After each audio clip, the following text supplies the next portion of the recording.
আজকে শাহজাহানপাড় গ্রাম পঞ্চায়েতের ৩০ নং বুথে ভারতীয় জনতা পার্টির এক নির্বাচনী উঠান সভা অনুষ্ঠিত হয়। এই উক্ত উঠান সভায় উক্ত এলাকার সাধারণ মানুষের উপচে পড়া ভিড় এবং সমর্থন যেভাবে আমরা পেয়েছি, আমরা সত্যি আপ্লুত এবং আনন্দিত। এবং এই উঠান সভাতে ভারতীয় জনতা পার্টির নীতি আদর্শে এবং নরেন্দ্র মোদীজির কাজে অনুপ্রাণিত হয়ে সিপিআইএম দলের বিশিষ্ট নেতা, এক সময়ের সামনের সারিতে নেতৃত্ব দেওয়া নেতা ভাস্কর ভট্টাচার্য সহ আরো এক পরিবার বিজেপি দলে যুক্ত হয়েছেন।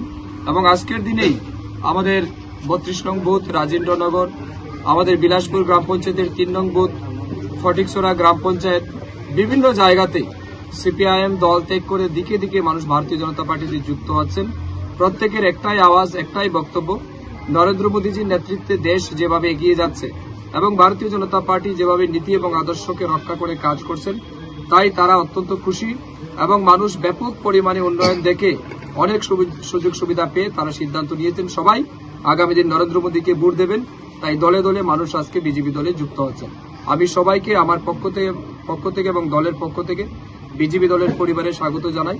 এবং আমি আশা করি ফটিকরায় বিধানসভায় আগামী ২৬শে এপ্রিল যে নির্বাচন হবে এবং ৪ জুন যে ফল প্রকাশ হবে, ৪ জুনে আমাদের ফটিকরায় বিধানসভায় বিরোধী প্রার্থীর জামানত বাজেয়াপ্ত হবে এবং আমাদের প্রার্থী কৃতি সিং দেববর্মা বিপুল ভোটের ব্যবধানে এখান থেকে জিততে চলেছেন।